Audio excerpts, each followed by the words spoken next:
when there was a warrant out for my arrest. Why? Because I went to address a meeting of lawyers down south in Palghar, where I attacked the phony nature of the emergency.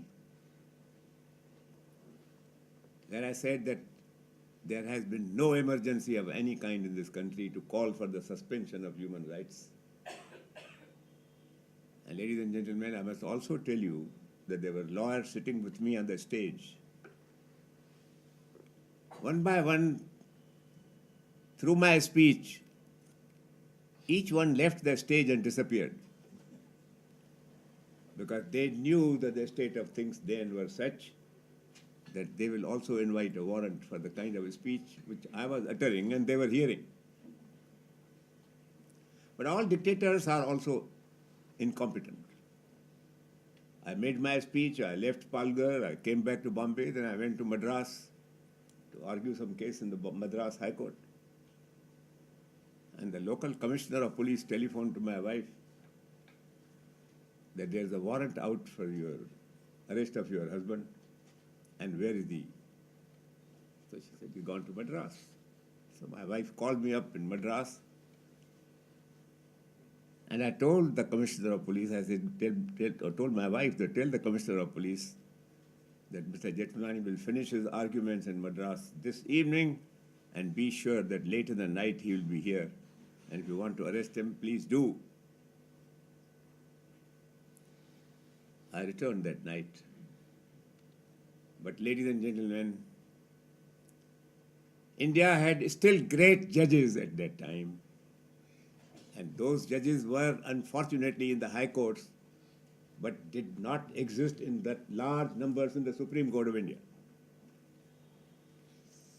300 lawyers went to the judge in Bombay and obtained an injunction restraining the government from arresting me in execution of that warrant.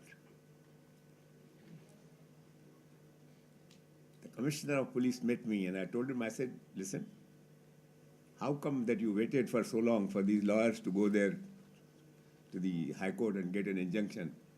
He said, listen, you and I are friends.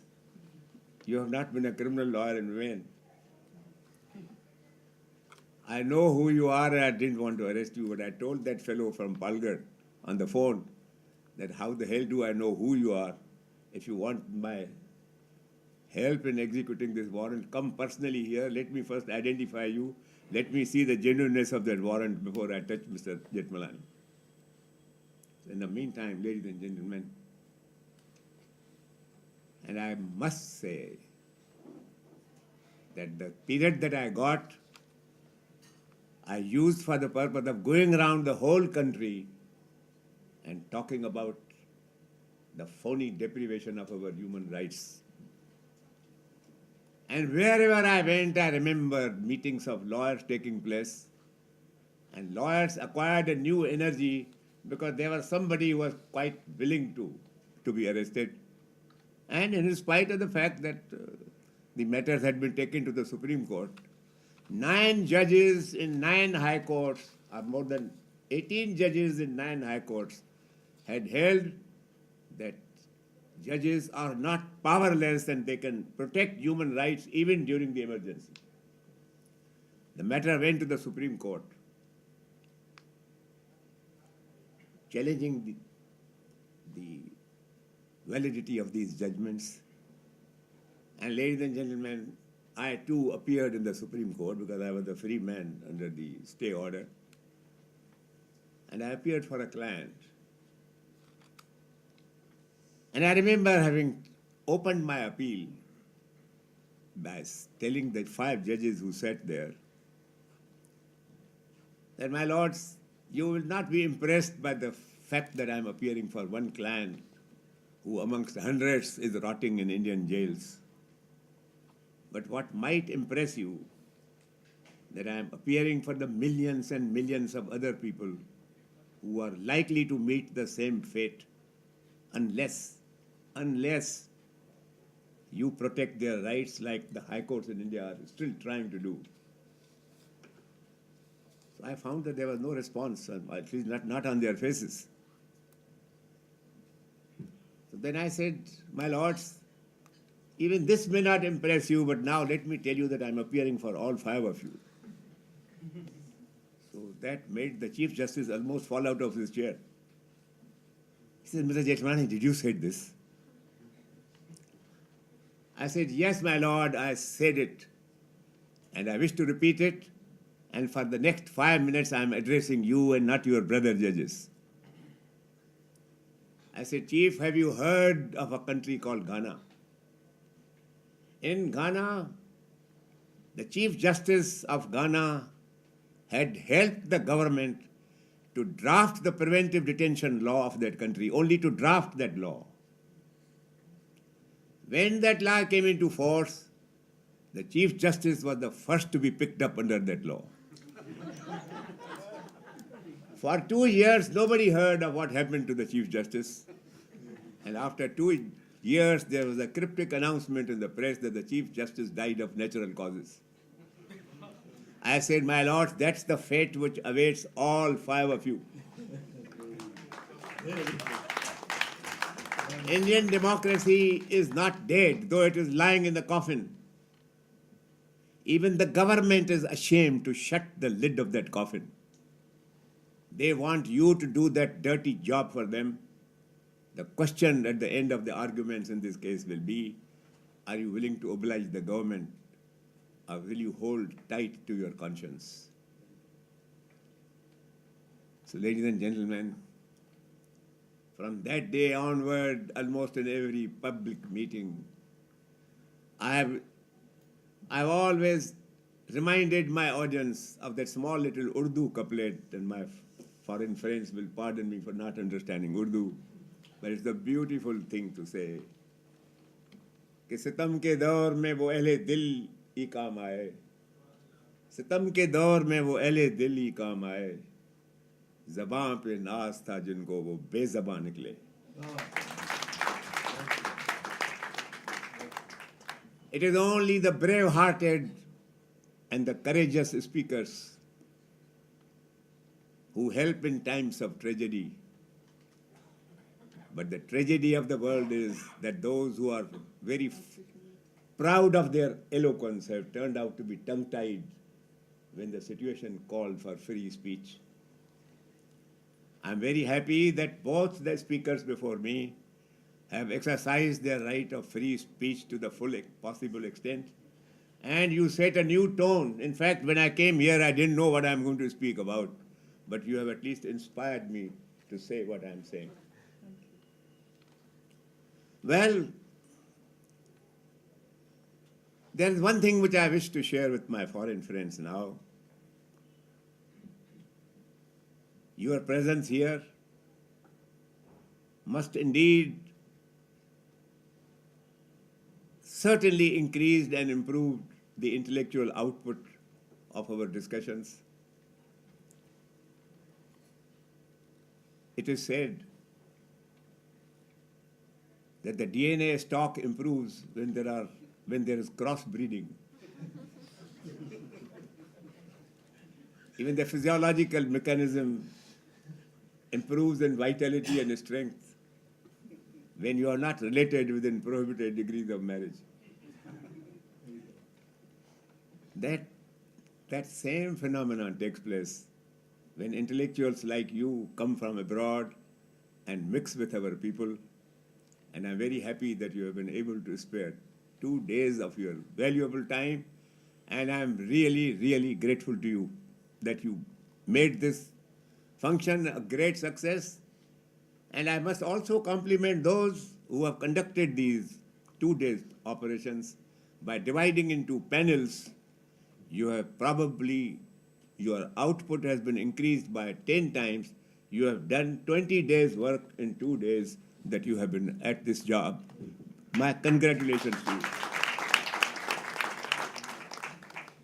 I must particularly acknowledge the presence of my friend James, Mr. Duffy.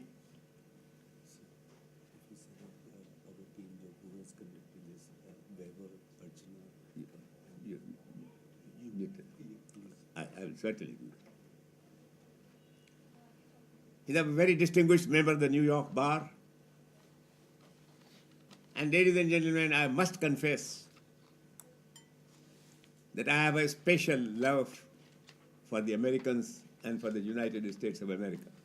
This doesn't mean that I love any other country less. Of course, there are some countries whom I love much less. But ladies and gentlemen, those who are represented in this place, in this meeting, have been, I love all of them. But to America, I owe another special date, which I wish to publicly acknowledge. The Supreme Court of India ultimately let us down. It overruled all the 9 high courts, and the disgraceful judgment of the Supreme Court, which I call it totally disgraceful, says that during the emergency, courts are totally powerless to protect human liberties. That judgment was delivered on the morning of a particular day at about 12 o'clock. And ladies and gentlemen, that evening in Bombay, in the house of lawyer Mr. Palkiwala, a few lawyers, 15 or 20, met in the evening. And I told them that I have called this meeting in your house only to tell you that I wish to leave India tonight. So he said, but you don't need our permission. I said, I don't need your permission, but I want one assurance from all of you that please do not accuse me of being a coward, that I'm going away out of cowardice. There are 102 lawyers in the city of Nasik jail. I'm quite prepared to be the 103rd lawyer in that Nasik jail. But I want to go abroad because I wish to talk about the demise of Indian democracy and the eclipse of it. And I wish to educate the people of India outside to get help in restoring the freedom of India. They said, you go. We will never, never accuse you of cowardice. But how will you go? I said, listen, don't ask me that question. I have not been a criminal lawyer in vain. I know how to go. So, ladies and gentlemen, that night I had to attend a wedding. The wedding was of that young man who is today India's Attorney General, Mr. Ghulam Banwati. His father was a dear friend, and I had promised that I'll attend his wedding. So on my way to the airport, I first went and attended that wedding. And while the nikah ceremony was going on, I just whispered into his ear that, Ghulam, you may not see me for quite some time in this country. I'm going away somewhere. I don't know whether he understood what I was telling him. He was busy getting his new wife. But ladies and gentlemen, I was escorted to the plane. By whom? By no less a person than the Commissioner of Police, Bombay. That's the advantage of being a criminal law practitioner. And ladies and gentlemen, I reached the country called the United States, and I am the first Indian who ever got political asylum in that country. Oh.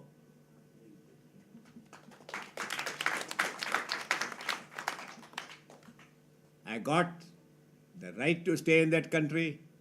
I got the right to make a living in that country. And ladies and gentlemen, I am proud of the fact that nobody here introduces me as a law teacher. Everybody says he's a lawyer, he has become a law minister for a while. These are things of which today I am almost embarrassed. Do you know today what are the latest jokes about lawyers? James must have heard about it. You read my friend Professor Mark Gallanter's book on the collection of lawyers' jokes. Oh my God, you must read it. He's an American professor. And Mark Gallanter's book contains one very significant joke, that the pharmaceutical laboratories in the United States have decided that in their experiments in their laboratory, they are now going to use lawyers instead of rats. So I said, my God, lawyers probably have some contribution to make to the growth of science. So I was not too ashamed of what Professor Galanter had written. But then the pharmaceutical laboratories spelled out 3 reasons publicly why they had taken this decision. Reason number 1, lawyers are more numerous than rats. Reason number 2, more humiliating. It's difficult to fall in love with lawyers, as occasionally we do fall in love with our rats.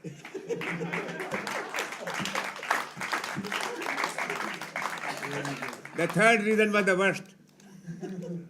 There are certain things which lawyers do which even rats will not do.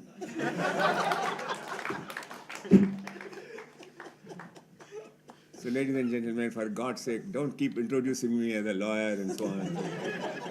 It's enough that I make public confessions of belonging to that community. Out of sheer concern for the country, I got into another business, the business of being a politician. And I'm ashamed to say that politicians today are in a worse position of social acceptance than even the lawyers. I don't know whether you have heard the latest joke about politicians. No, oh my God, what are you doing here? One politician falls into the river and drowns. It will be a simple case of pollution.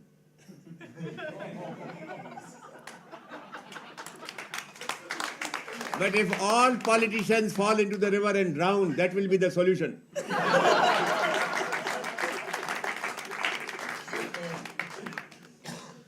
Please, for God's sake, I always appeal to my hosts that please introduce me not as belonging to any of these 2 professions, but please introduce me as a teacher of law. I must share with you a little story about my being a professor of law, because I have finished 72 years of legal practice, but my tenure as a law teacher is longer than my tenure as a practitioner of law by 1 year. I have finished 73 years of law teaching. You might ask how. I qualified practicing in Karachi, Pakistan, which was at that time undivided India. We were all parts of the Bombay University because Sindh had no university of its own. So I qualified at the age of 17. I did my LLB and I applied. And they confronted me with a rule of the Bar Council there that until 21 you can't be enrolled. So my young friends, take a lesson from this, that the first case which I argued was my own case before Sir Godfrey Davis, who was the Chief Justice of Sindh. While the freedom fighters were fighting against the British government and the British Crown, I was fighting against the British Chief Justice in Sindh. And I told him, I said, my Lord, my parents would not have sent me to the law school if they had known that I can't support them for 4 years. How can you apply this law retrospectively? It was passed while I was a law student. So the Chief Justice ultimately turned out to be a jolly good fellow. He says, Mr. Jethmalani, don't worry about it. I'm going to do something for you. So he advised the Bar Council that please amend your rules and make an exception that in individual cases, you will make an exception. He got it done. Then he said, now, young man, you go and apply under that exception.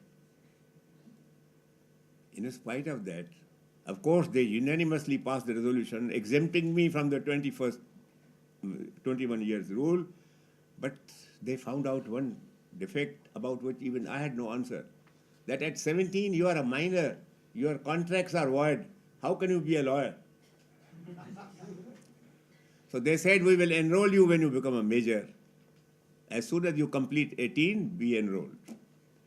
But between 17 and 18, I was a professor of law, a lecturer in law, and ladies and gentlemen, I have continued with that teaching till today. I go to my university in Pune and other law colleges almost all over the country, and I'm proud of the fact that I'm a teacher of law, And that is why I like all these young men who come from the law schools of various universities. So, ladies and gentlemen, I taught law in the United States as well. And then, of course, the emergency came to an end. And will you believe that when Mrs. Gandhi met the American ambassador, the first grievance that she made is that how have you given political asylum to this lawyer from India? The Americans are not easily taken in by this kind of things. On the contrary, one of the ex-ambassadors from America and India made an announcement there that we will not give a single rupee to the Indian government until and unless the emergency is removed and freedom restored. So I am grateful to the Americans. And ladies and gentlemen, I had the honor of appearing before the Senate of the US Congress. They have a Committee on International Human Rights, and I went to give my evidence. I talked of what happened in India, and in India they had come to know that I am giving evidence, and therefore they sent a Christian professor from an Indian university working in a college which was financed by the government. He came and attended this meeting before the Senate and volunteered to give evidence. And after I had spoken, he gave some evidence and justifying the emergency. So the chairman of the Senate asked me, he said, Mr. Jethmalani, have you any questions to ask him? I said, sir, I want to ask him only one question. Can he undertake that the proceedings of this committee today will be reproduced in the Indian press tomorrow? He said, no, sir, I can't give such a guarantee because the press was expected to bend. But the press unfortunately crawled on its belly in a most humiliating manner. And ladies and gentlemen, that is why I have taken to the fourth profession. And my fourth profession is that I am a journalist and I run my own newspaper today. You don't read it. Read the Sunday Guardian.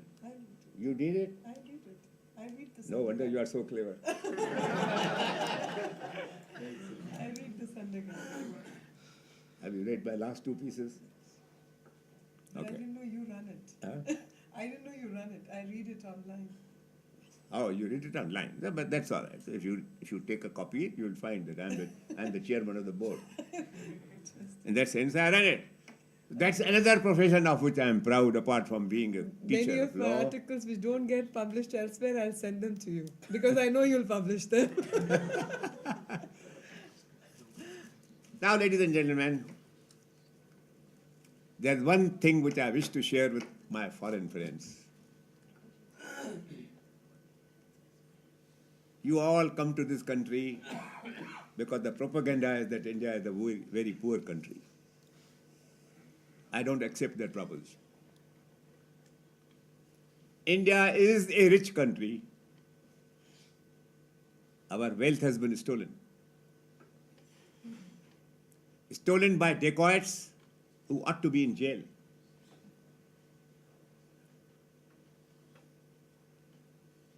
The volume of the money stolen from this country is 1,500 billion US dollars. If brought back and distributed in India, every Indian family will at least have 3 lakhs Indian rupees. Ladies and gentlemen, I went to the Supreme Court of India, not as a lawyer, but as a petitioner in person. But I had with me 5 other distinguished citizens of India. I am proud of each one of those co-petitioners. And I am proud of the fact that Mr. Subhash Kashyap is your president of this organization. He is my petitioner number 2 before the Supreme Court. After a long argument lasting for 1 year in the Supreme Court made an order appointing a special investigation team for the detection and prosecution of these dacoits, and more.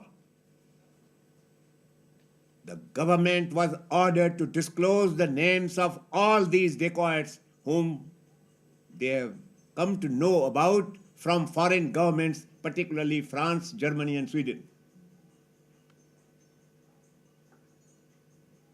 I was told that some friends from Germany had come. Are you?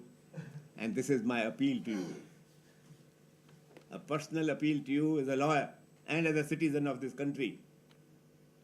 Ladies and gentlemen, richer countries than us were worried about the customer confidentiality laws of Switzerland. Switzerland's riches depends upon the money which Switzerland has earned by ultimately the owners of that stolen wealth disappearing. So many Nazi leaders during the war had put their money in Switzerland. Some of them died. Nobody could claim that money. And of course, the Swiss became rich. The Swiss, therefore, had great respect for these confidentiality laws. But ladies and gentlemen, the winds of democracies are blowing everywhere. Even the Swiss, without the change in the Swiss laws, through merely the prick of their conscience and their concern for starving humanity, particularly India, in one of their issues of their very prestigious magazine called some Illustrati or something, God knows the exact name, I forget. Ladies and gentlemen, they gave the names of 14 international thugs drawn from all over the world with their name, their photograph, with their account number, with the stolen amount lying in the foreign bank. I regret to say, and I am ashamed of this fact, that amongst the 14 was the name of Mr. Rajiv Gandhi with $2.2 million in the account. What has happened? Everything is after this family. Why are we not ashamed of these kind of facts which are happening? If it was my money or Meenakshi's money, we both would have been in jail by now. But why? Why are those people not being jailed? What is the obvious inference which a juror will draw in a trial? The common sense inference, ladies and gentlemen, is that the money belongs to those who are ruling us. I have been saying it from public platforms that you are the owners of that stolen wealth. Take action against me. Sue me at least in defamation. Appear in a court and face my cross-examination. I am not a criminal lawyer in vain. They dare not. And my friends, please understand one fact, that a rich country like France, wanting to break the confidentiality law of Switzerland, they bribed an employee of that Liechtenstein bank and paid him $475 million. Bribe. That employee gave the French government the names of all the international thieves who have put money in the Swiss bank account. It's not all the Swiss banks, but the Liechtenstein bank. Ladies and gentlemen, my friend Duffy should be able to tell you how much money have you recovered as a result of that information? Billions. If I was the Prime Minister of India, I would have taken the first flight to France, begged of the names being given to me, and yet nobody has obtained these names. And after the Supreme Court order that disclose all the names to Mr. Ram Jethmalani and Subhash and my co-petitioners, a contempt of court is being committed from day to day. Am I not entitled to complain कि ज़बान पे नाज था जिनको वो बेज़बान निकले? What is happening to our young lawyers, and what is happening to the whole legal profession, and what is happening to the whole world of intellectuals in this country? If an intellectual who does not depend for his livelihood on government patronage is not able to speak the truth and say, follow the Supreme Court judgment and deliver the names to Mr. Jethmalani and his co-petitioners, at least I want meetings to take place all over the country. Very good. And I wish only to close today's talk to you by telling you that loyalty to a political party is an important virtue in a politician. But ladies and gentlemen, there is a paramount obligation and duty to the nation. When you find that your party is not doing the right by the nation, it is your duty to follow the paramount loyalty that you owe to the people of India and not to these petty politicians who constitute a bunch of dacoits. I hope, while I am grateful to such illustrious names from your organization who have made this organization a great success, Mohan Babu, Vibha Gupta, Archana Garwal,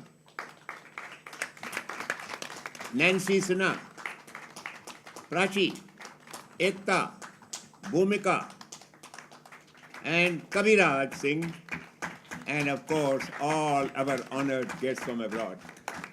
You have made this a great occasion, and I am very happy that I'm quite sure that some of you must be having party loyalties, but those party loyalties has not made you interfere with my freedom of speech. I will continue to do this to the last day of my life, till, ladies and gentlemen, the flight is finally called. And thank you.